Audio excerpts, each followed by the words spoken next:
পাতুরি তো আপনারা অনেক রকমভাবেই খেয়ে থাকেন। আজ আমি নিয়ে এসেছি সম্পূর্ণ নিরামিষ একটি পাতুরি, যা আমিষ পাতুরির থেকে কোনো অংশেও কম যাবে না। নমস্কার বন্ধুরা, সুদীপার রকমারি চ্যানেলে সবাইকে স্বাগত। আজ আমি নিয়ে এসেছি সোয়াবিনের পাতুরি। চলুন কিভাবে আমি এই পাতুরিটি করেছি করে দেখাই। এর জন্য আমি নিয়েছি এখানে 200 গ্রাম সোয়াবিন। এই সোয়াবিনটাকে আমি 2 ঘন্টা ঠান্ডা জলে ভিজিয়ে রেখে দিয়েছিলাম। এইভাবে আগে থেকে ভিজিয়ে রাখবেন, দেখবেন কত বড় হয়ে ফুলে উঠবে। এবারে আমি গ্যাসে কড়াই বসিয়ে দিয়েছি।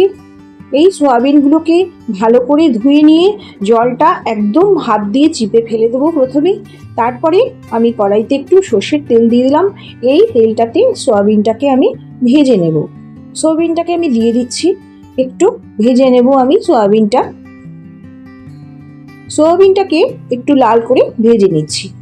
এইভাবে প্রথমে সোয়াবিনটাকে ভেজে নিলে সোয়াবিনের মধ্যে যে গন্ধটা থাকে সেটা কিন্তু চলে যাবে। আর জলটাকে ভালো করে হাত দিয়ে চিপে ফেলে দেবেন। তারপর আমি এখানে নিয়েছি ছোলার ডাল। এখানে আমার হাতের 2 মুঠো ছোলার ডাল আমি ভিজিয়ে রেখেছি 2 ঘন্টা। ছোলার ডালটাকে আমি কিছু কাঁচা লঙ্কা দিয়ে পেস্ট করে নেব। এদিকে সোয়াবিনটা আমার ভাজা হয়ে গেছে। সোয়াবিনটাকে এবার আমি তুলে নিচ্ছি। এইভাবে একটু লাল করে সোয়াবিনটা ভেজে নেবেন। সোয়াবিনটাকে ভেজে নিয়েছি। এবার আমার ডাল বাটাটাও হয়ে গেছে। দেখুন, ডালটা কিন্তু এইভাবে শুকনো করে বাটতে হবে, একটু জল থাকে না যেন, সেভাবে বাটতে হবে। এবার এই সোয়াবিনটাকেও আমি বেটে নেব। সোয়াবিনটাকে আমার বাটার সময়ও খেয়াল রাখতে হবে যেন সোয়াবিনটার মধ্যেও জল না থাকে। মিক্সিতে যদি বাটেন তবে সেটা খেয়াল করে বাটতে হবে, না হলে শিলপাটায় বেটে নেবেন। দেখুন, একদম এইভাবে বেটে নিয়েছি, শুকনো করে, একটুও জল নেই। এইভাবে সোয়াবিনটাকেও বেটে নেব। এবারে আমি এখানে একটা মশলা বানিয়ে নিয়েছি একটা বাটি। এর মধ্যে আমি নিয়ে নিচ্ছি পোস্ত।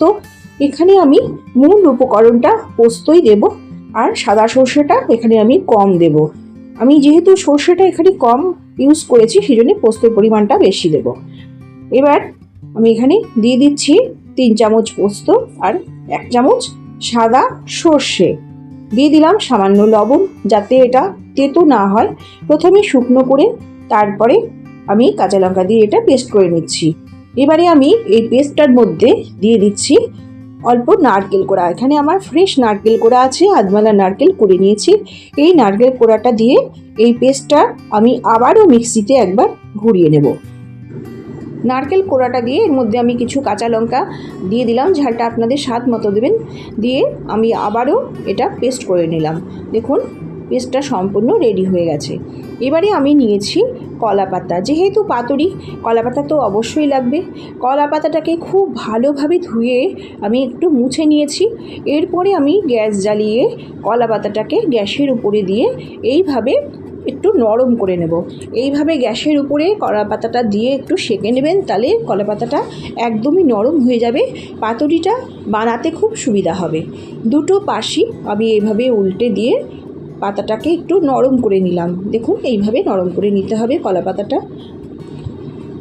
এইভাবে কলা পাতাটাকে নরম করে নিয়ে আমি এবার ফিরে আসছি। এবার চলে এলাম পরের পর্যায়ে। প্রথমে আমি এখানে নিয়ে নিচ্ছি সোয়াবিনের পেস্ট। সোয়াবিনের পেস্টটা নেওয়া হয়ে গেছে। এবারে আমি এর মধ্যে দিয়ে দিচ্ছি ছোলার ডালের পেস্ট। যে ছোলার ডালটা আমি বেটে নিয়েছি, সেই ছোলার ডালের পেস্টটাও এখন এর মধ্যে আমি দিয়ে দিচ্ছি। দিয়ে দিলাম ছোলার ডালের পেস্টটা।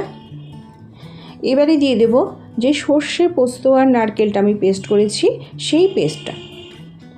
সব কিছু উপকরণ দিয়ে নেওয়া হয়েছে। এবার আমি এর মধ্যে দিয়ে দিচ্ছি পরিমাণ মতো লবণ, দিয়ে দেব হলুদ,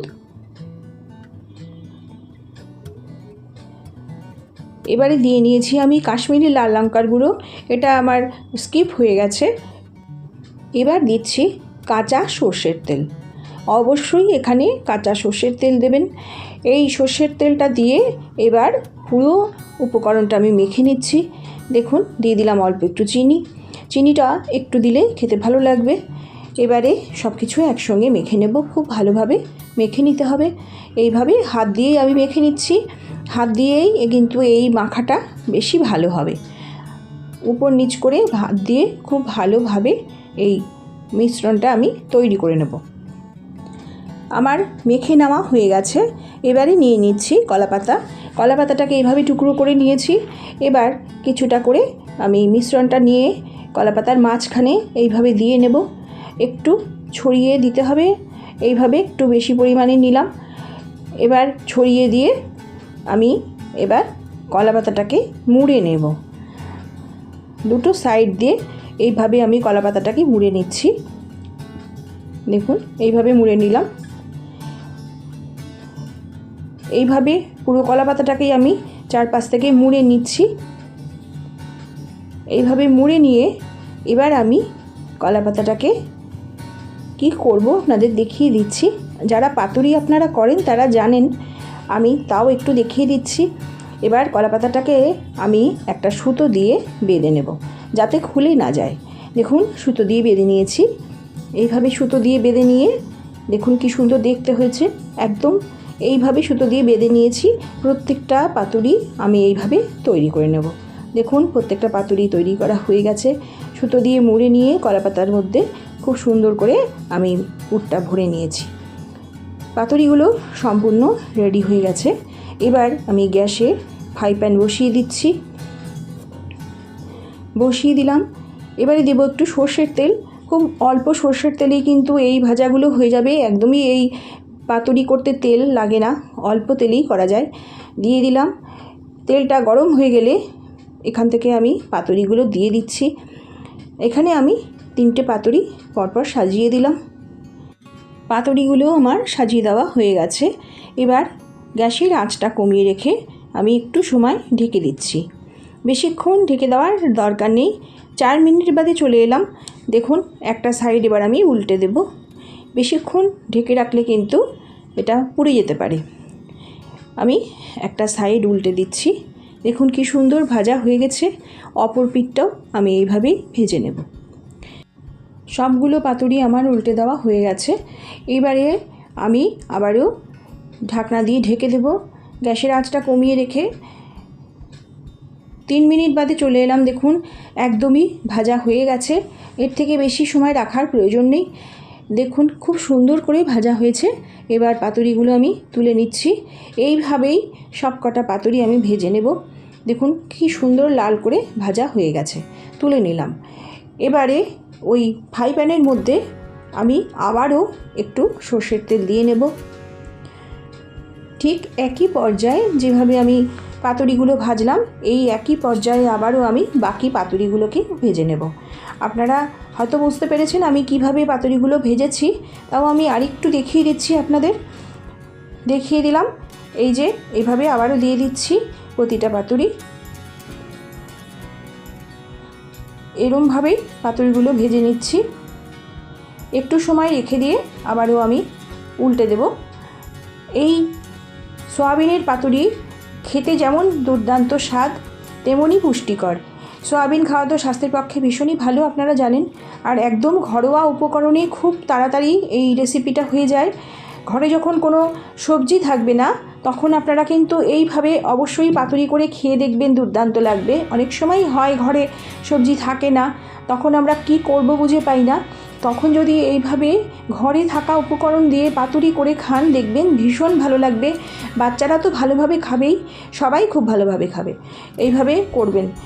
আর আমার রেসিপিগুলো সবসময় ঘরোয়া এবং পুরনো দিনের রান্না, মা ঠাকুমার হাতের যে সমস্ত রান্না আমি শিখেছি সেগুলোই আপনাদের কাছে শেয়ার করার চেষ্টা করি।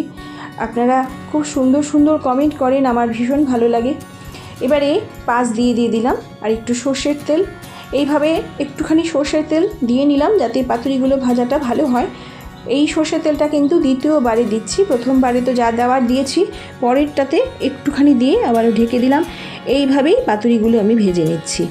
দেখুন কি সুন্দর ভাজা হয়েছে, দুর্দান্ত দেখতে আর দুর্দান্ত স্বাদ। এই পাতুরি যদি একটা ভাতের পাতে থাকে না, সত্যি আর কোনো উপকরণ লাগে না। এই পাতুরি দিয়েই পুরো ভাতটা খাওয়া হয়ে যায়, এত টেস্ট, ভীষণ সুন্দর। আমি খাওয়ার পরে ভয়েস দিচ্ছি, ভীষণ ভালো হয়েছিল খেতে, সবাই ভীষণ ভালোভাবে খেয়েছে, সবাই খুব আনন্দ করে খাবে। বাড়িতে যদি গেস্ট আসে তখনও আপনারা কিন্তু এইভাবে পাতুরি বানিয়ে দিতে পারেন। নিরামিষ দিনে কিন্তু একটি উপাদেয় রান্না। অনেক সময় হয় যে নিরামিষ দিনে কি রান্না করব ভেবে পাচ্ছেন না, এইভাবে কিন্তু পাতুরি বানাতে পারেন, ভীষণ ভালো লাগবে। দেখুন পাতুরিগুলো আমার ভাজা হয়ে গেছে, এবার তুলে নেব। সবকটি পাতুরি আমি এইভাবে ভেজে তুলে নিলাম। আমি এবার সার্ভ করে নিচ্ছি। দেখুন কত সুন্দর দেখতে হয়েছে, ভীষণ লোভনীয়, ভীষণ লোভনীয়, ভীষণ মুখরোচক। এই পাতুরি একবার খেলে বাড়িতে আবার বানানোর অনুরোধ আসবেই, এত সুন্দর খেতে হয়, ভীষণ লোভনীয়, দেখেই জিভে জল চলে আসছে। আমিষ পাতুরি তো আপনারা অনেকেই খান, একবার এইভাবে নিরামিষ পাতুরি করে খেয়ে দেখবেন, ভীষণ ভালো লাগবে, কোনো অংশে কম যাবে না, ভীষণ উপাদেয় এই পাতুরি। আমার এই রেসিপিটা আপনাদের যদি ভালো লাগে আমাকে সুন্দর কমেন্টের মাধ্যমে জানিয়ে যাবেন। আপনাদের সুন্দর কমেন্ট আমাকে আরও নতুন ভিডিও বানাতে উৎসাহিত করে। সবাই ভালো থাকবেন, সুস্থ থাকবেন। আমি আবারও একটি রেসিপি নিয়ে চলে আসব। নমস্কার।